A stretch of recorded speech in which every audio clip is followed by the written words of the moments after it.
Today we are here with Professor Flanagan, History Professor, Chair of the Humanities Department, and Interim Chair of the Department of Social Sciences at IIT.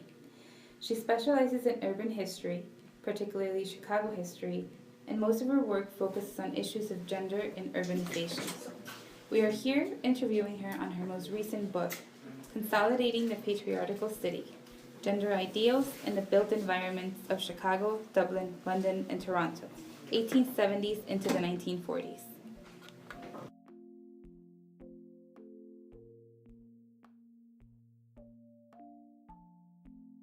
What made you want to go into public works focusing on urbanization? I've always been interested in cities.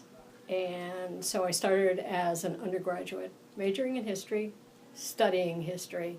When I got to graduate school, that's when I decided I really wanted to work on cities. Public works, it came about as these things often do when you're an academic. I stumbled into something, and I found it interesting, and I wanted to pursue it a little bit further. And that's what got me more interested in the public works aspect and everything. What was the inspiration for discussing sex inequality in society? It started with my own experiences. Okay. When I was in graduate school and I was studying history, I was one of the only women. And I had no female professors. And when I came up with ideas for seminar papers and then my dissertation and everything, there was almost no one that I could have direct my work because they had no idea about women in history, none whatsoever. And so I just found ways to pursue it, and the more I found out, the more interested in it I became, and the more I wanted to make it part of my life's research. Going into this project, what were your expectations, and what did you want people to take away from reading this article? My expectations were basic level that I could get it accepted, because when you write the kind of stuff that is in this paper, there are too many people in the profession, historians generally, but urban historians, the field I work in is very male-dominated. They don't like it when you do things like this. They don't like it when you point out these kinds of things. They're sure it doesn't have to do anything with gender inequality. It's just some blip on somebody forgot to do something or whatever. So I wanted to expose what people were actually saying at the time. And that's one of the things that you can get when you go into the archives. You can find out what people are actually saying. It didn't just happen. People made it happen, which I think is one of the, for me, it's one of the important things about history. You know, getting people to understand that there are reasons for these things. And so I wanted to get it out there so that people would discuss it and start thinking more about how public works decisions are made and who makes them and what their ideas are. Was there something about London, Dublin, Toronto, and Chicago that made them susceptible to the cultural construction of gender, where establishing urinals for women would compromise the influence that women had over public space? The reason I chose those four cities to answer that is because I know, as an urban historian, that there is this British model of cities, of organizing cities. Okay? And it has to do with how cities are governed and who has power. And these four cities are all based on the British model of governing. So it was a way in which I could see if that model, if you took it across four different countries, stayed the same and this had the same effect on public works, and in this case, you know, public toilets, because that's another thing you can find from going in and looking at the documents and seeing what was said. You know, that it was, although they never used the word to contain women, but the fact that women should want to be in public and want public toilets meant that women wanted to be out on the streets, and they talked about keeping women in the home rather than in the streets. Why do you think that this aspect of history has gone unremarked?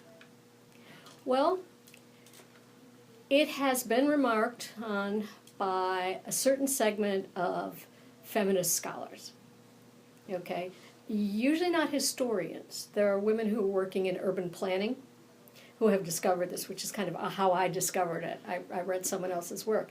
And I think why it hasn't made a broader impact on the discipline itself is, going back to what I said earlier, too many urban historians or urban scholars, just limited to that, don't want to hear it. They just don't want to hear it. Yeah. Even when I'm constantly, when I publish, and I've published a fair amount, and I always get this response.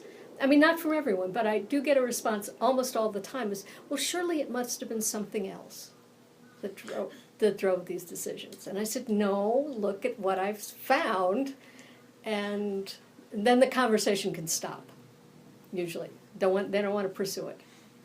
Okay.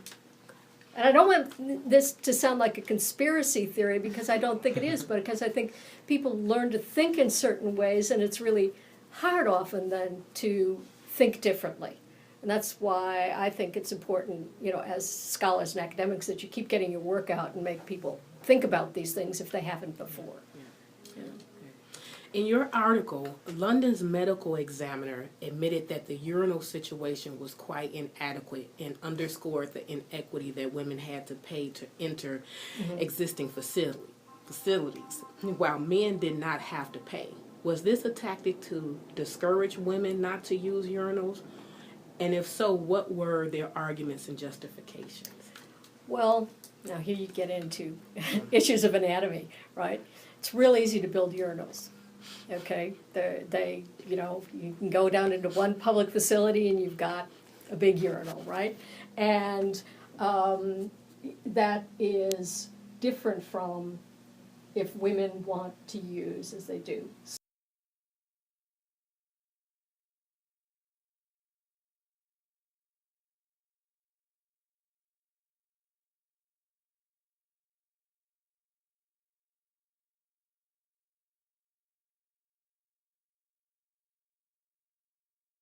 You have to pay, and men don't have to pay. You have to pay no matter what you have to do if you're a woman, but men don't have to pay if they just want to go in and urinate. So it's kind of like an excuse to continue to try to keep women down. Yeah, it is, because there were, even the medical officer acknowledged that this was not fair, but he couldn't change his thinking that somehow, because women were anatomically different, they had somehow to pay for that. They need to be surcharged. Yeah, they'd be surcharged for it. That's yeah. Do you think that there are any injustices against women that still exist today? If so, what are they? And can they be linked to the same gender assumptions that shaped the environment during this time period? The short answer would be yes.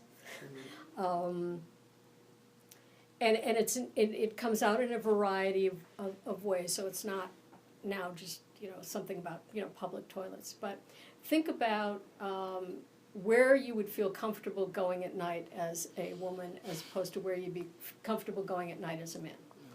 Okay, why is it that my male colleagues don't think twice about taking the L after they finish teaching at 9 o'clock? Okay, now I do that. Okay, I take the L. That's how I go home. I go mass transit all the time. But I'm constantly aware that there's a difference if you're a woman versus when you're a man. And I think, some of the stuff I've done also on other kind of public works is that decisions are made about, say, L stops, bus stops, if we just want to talk about transportation, on the basis of how men travel and when they travel. Not necessarily when women might be traveling, or what kind of journeys they need to take on mass transit. Okay, so one of the things, just an example of living in Chicago,